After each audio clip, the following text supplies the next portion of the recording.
Est-ce une descente de police ou la guerre? La question se pose au lendemain de l'opération antidrogue la plus meurtrière de l'histoire de Rio de Janeiro, au Brésil. Elle a fait au moins 132 morts. 2500 agents des forces de l'ordre, des blindés, des hélicoptères ont affronté dans une favela l'un des principaux groupes criminels de Rio.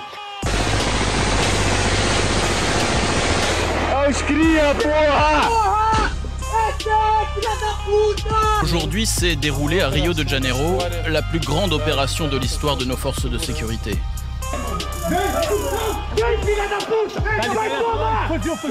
À leur arrivée, les forces de sécurité sont attendues par les narcotrafiquants armés. L'opération tourne au bain de sang. Il y a des arrestations, mais aussi des morts et des blessés. Eles arrancaram a cabeça do meu sobrinho e penduraram numa árvore. Isso foi desumano. Desumano.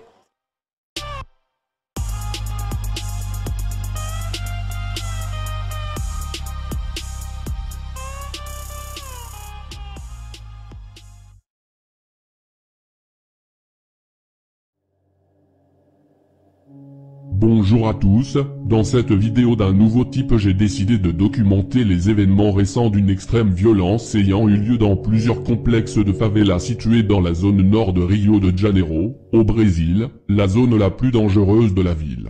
Cette opération, menée par plus de 2500 membres des forces de l'ordre, dont notamment les forces terrifiantes de la BOPE, fut l'opération la plus meurtrière jamais recensée dans l'histoire de Rio de Janeiro, une opération visant principalement l'un des groupes criminels les plus puissants du Brésil, le Commando Vermelho, alias, le CV.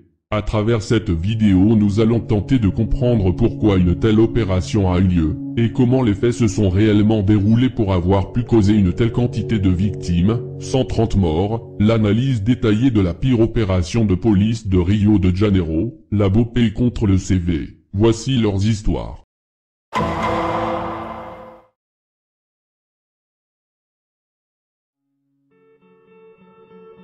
Rio de Janeiro, qui signifie en français « rivière de janvier », est la deuxième plus grande ville du Brésil avec 6 millions d'habitants, après Sao Paulo, qui elle comporte 11 millions d'habitants.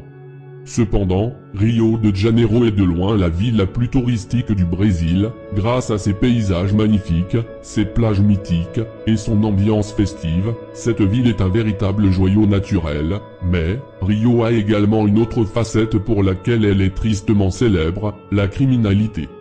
Effectivement, Rio fait malheureusement partie des villes les plus dangereuses du Brésil. Ce n'est pas la ville la plus dangereuse, mais elle fait clairement partie du top 5 des pires villes du pays en termes de criminalité, notamment à cause de la forte pauvreté qui règne dans certains quartiers de la ville, et plus particulièrement, dans les fameuses favelas, là où près d'un quart de la population de Rio y vit, soit environ 1,5 million d'habitants.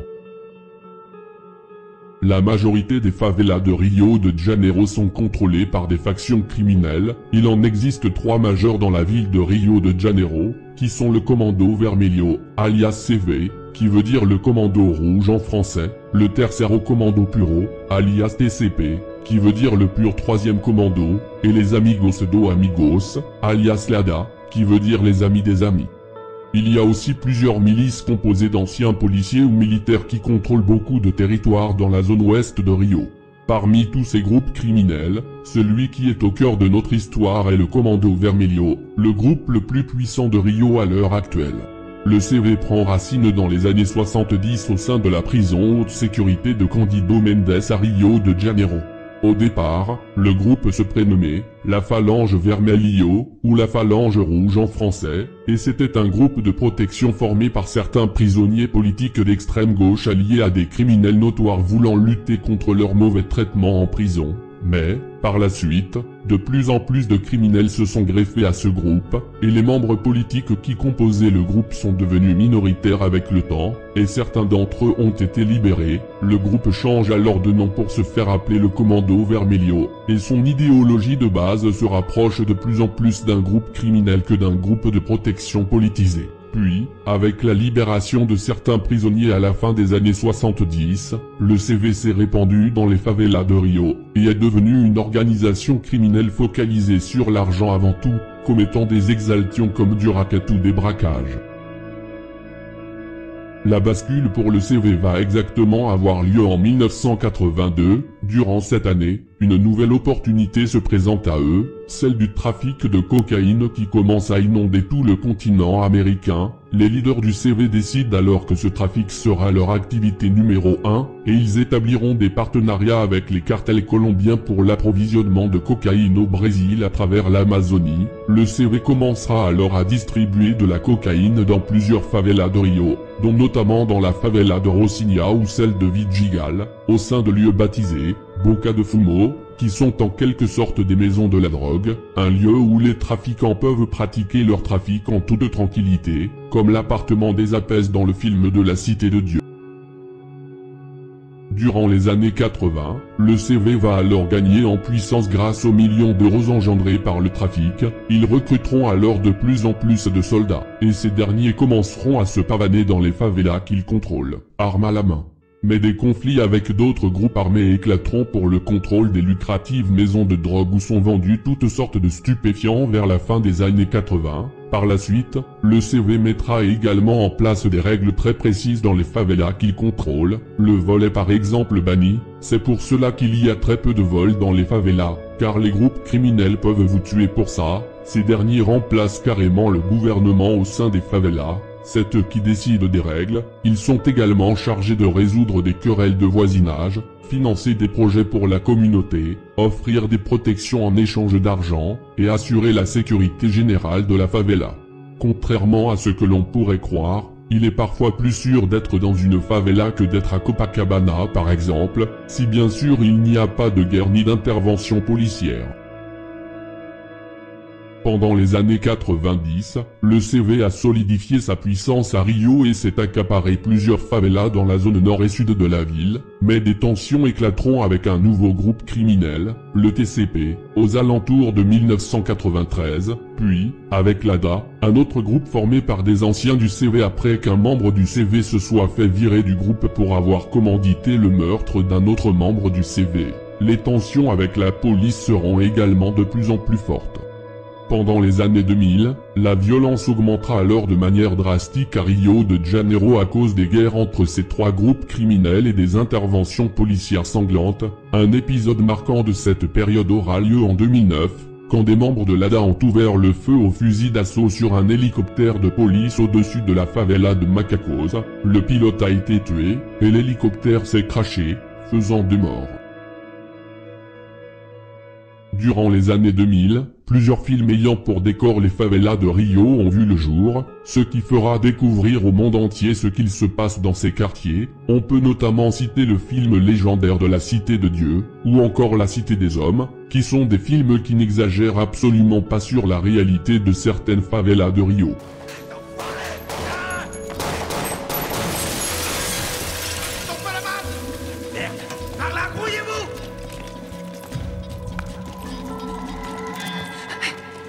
Trop, il faut qu'on se barre vite fait, on peut pas rester là. On va tous les massacrer, ces fils de pute.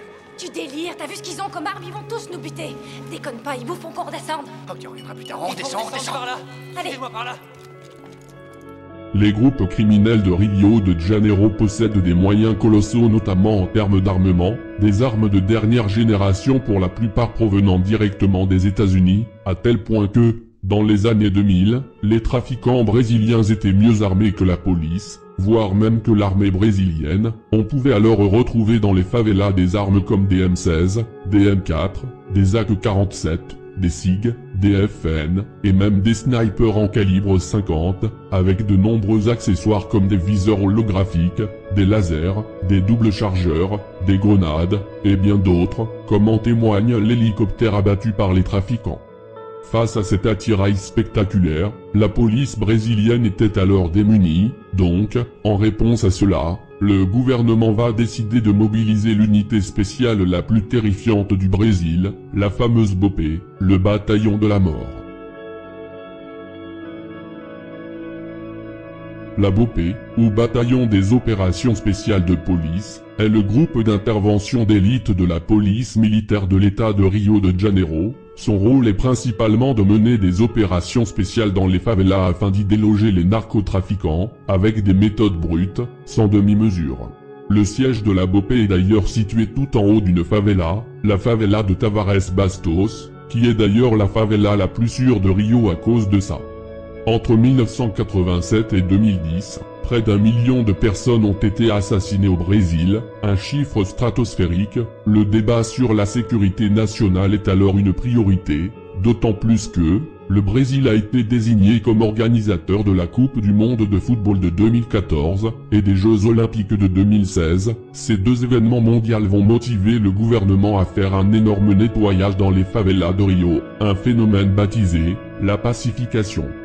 Durant les années 2000 et 2010, la BOPE mènera plusieurs interventions marquantes dans certaines des favelas les plus dangereuses de Rio, notamment dans la favela qualifiée comme la plus dangereuse et qui sera au cœur de notre histoire, le Complexo do Alemão, au nord de Rio. En 2010, la BOPE y effectuera un raid de 6 jours qui a causé la mort de 40 personnes dans ce quartier, 2600 policiers contre 600 narcotrafiquants. Malgré le nombre de morts assez élevé de cette opération, de nombreux narcos ont pu fuir dans les favelas environnantes. À cause de ce genre d'opération, les hommes de la BOPE sont devenus le cauchemar des narcos de Rio, et leur tenue intégralement noire était synonyme de mort quasi certaine, mais la BOPE n'est pas épargnée par les critiques, car de nombreux témoins les accusent d'avoir tué des innocents et d'avoir maquillé des scènes de crime pour faire passer les victimes innocentes pour des criminels. Le groupe est soupçonné d'avoir commis de nombreuses bavures lors de certaines opérations. En 2007 sort le film Troupe d'élite, un film issu d'un livre paru en 2006 qui décrit notamment les exaltations commises par des membres de la BOPE. Você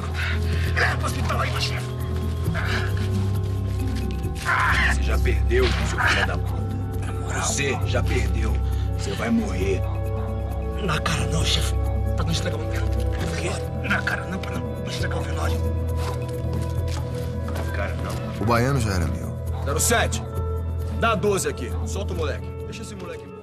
Nous sommes désormais en 2025, le CV est le groupe criminel le plus puissant de Rio. Il contrôle environ 50% des favelas non pacifiées de la ville, dont notamment le complexe de Alemão et le complexe de Penilla, deux complexes de favelas situés au nord de la ville, mais les milices paramilitaires gagnent de plus en plus de terrain à l'ouest de Rio.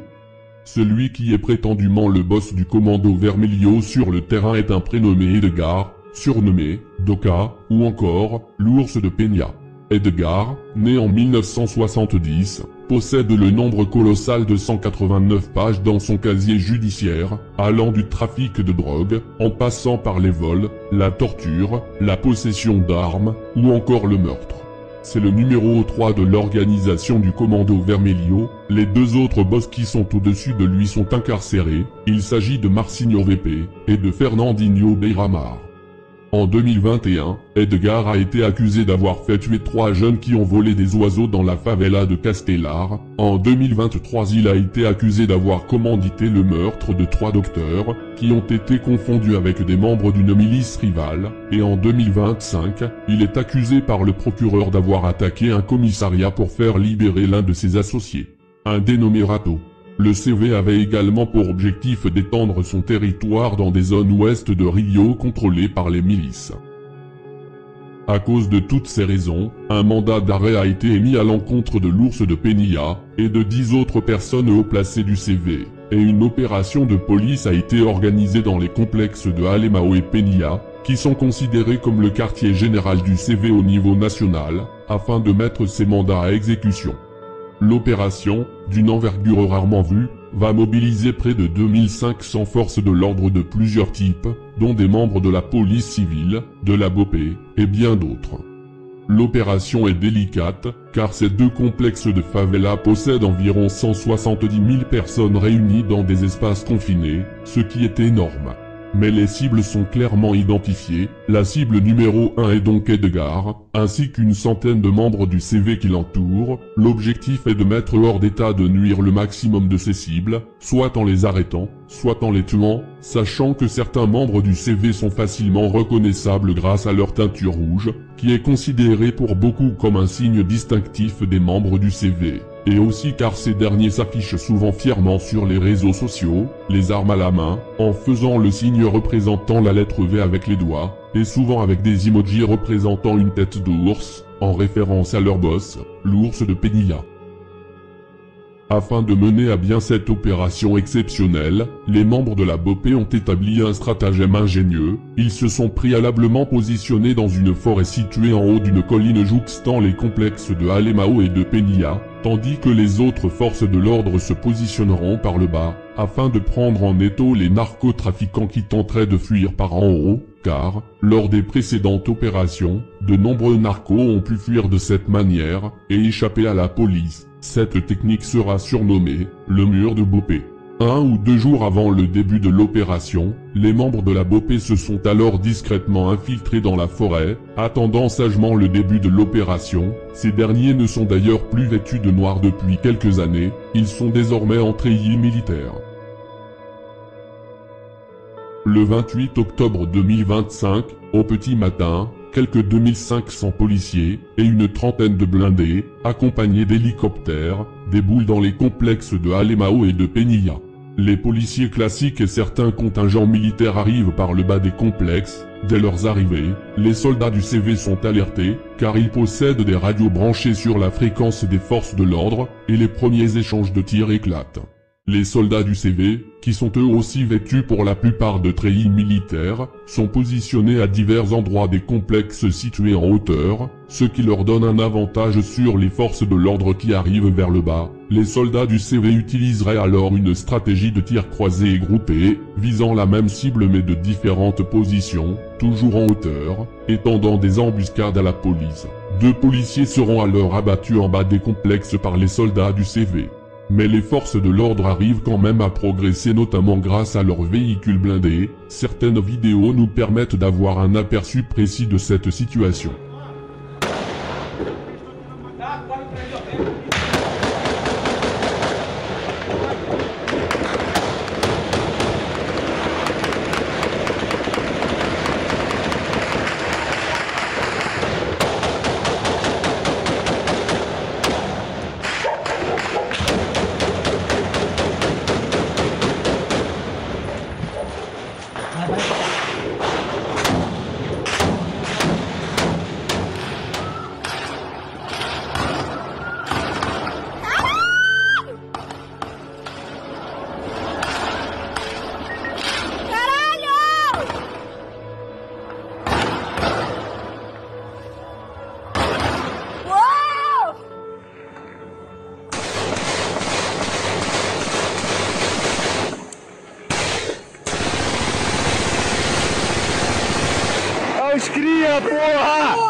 Voyant que la police progresse, les trafiquants, qui voulaient au départ tenir leur position, vont finalement décider de battre en retraite, et vont tous se diriger vers le même point de sortie, à un endroit spécifique de la colline située en haut des complexes. Pour retarder l'avancée de la police, ils mettront notamment en place de nombreux barrages de véhicules incendiés un peu partout dans le complexe, et continueront à ouvrir le feu en hauteur sur la police. Pendant leur retraite, certains d'entre eux se retrouveront rassemblés dans une sorte de point de rendez-vous, et des coups de feu de haute intensité auront lieu. Un des hommes du CV sera alors mortellement abattu d'une balle en pleine tête, une scène horrible à voir. Les autres membres du CV qui l'accompagnaient ont décidé de se rendre. Ils seront alors arrêtés et passeront devant le cadavre de leur collègue, la tête explosée par une balle de fusil d'assaut. Pour les autres membres qui ont réussi à monter la colline au-dessus du complexe de Penilla, ces derniers se dirigent donc vers la zone boisée, pour tenter de fuir. Ils ne le savent pas, mais les membres de la BOPE les attendent en embuscade dans la forêt. Ils se dirigent donc vers leur propre mort. C'est là-bas que la majeure partie des victimes seront tuées, dont 2 membres de la BOPE. Pour l'heure, il nous est impossible de savoir ce qu'il s'est réellement passé dans la forêt, car les caméras que portaient les membres de la BOPE étaient, comme par hasard, complètement déchargées, donc il n'y a pas réellement d'image des affrontements. Tout ce que l'on a pu voir, c'est des corps de soldats du CV, souvent vêtus en treillis militaires, allongés au milieu de la forêt. D'autant plus que, ces corps seront tous descendus en bas de la favela, donc il sera difficile de faire des réelles investigations sur la mort de ces personnes. Il y a même une des victimes qui a été retrouvée décapitée. Comment cela est-il possible? Certains disent que les membres de la BOPE auraient utilisé des couteaux. Eles arrancaram a cabeça do meu sobrinho e penduraram numa árvore. Isso foi desumano, desumano. Eu vi a cabeça do meu sobrinho na árvore pendurada e o corpo do meu sobrinho longe da cabeça. Foi horrorizante, foi horrível, fotos rolando, vídeos rolando, muitas famílias procurando corpos, procurando gente com vida e tinha muita gente viva ainda, baleado e foi muita coisa, foi uma coisa de terror, foi uma coisa que eu tenho 30 anos, eu moro no Complexo do Alemão há 15 anos, eu nunca vi uma chacina no Rio de Janeiro como foi essa do Complexo do Alemão, a história. Au final, cette opération aura alors causé la mort de plus de 130 personnes, dont 126 trafiquants présumés et 4 membres des forces de l'ordre, un véritable massacre. De nombreux corps seront descendus de la forêt et rassemblés en bas du complexe, ce qui donnera une scène extrêmement choquante, avec une cinquantaine de cadavres étendus par terre, à même la rue, en plein milieu des habitants. Après investigation, près d'une centaine de victimes ont été identifiées, la plupart sont des criminels bien connus du CV, et ils ont pour la majorité d'entre eux entre 20 et 35 ans, 4 mineurs ont été retrouvés parmi les victimes. 113 personnes ont été arrêtées, 91 fusils ainsi que 26 armes de poing ont été trouvées, et une grande quantité de drogue a été saisie. Mais, malgré le grand nombre de trafiquants mis hors d'état de nuire par la police, cette opération fut un échec, car la cible principale, l'ours de Penilla, n'a pas été arrêté, et il est donc encore en liberté. La guerre contre le CV est alors très loin d'être terminée, et je pense d'ailleurs que c'est une guerre quasiment impossible à gagner. Ce genre d'opération c'est comme essayer de vider la mer à la petite cuillère, et voilà où se termine ce reportage exclusif sur l'opération la plus sanguinaire de l'histoire de Rio de Janeiro.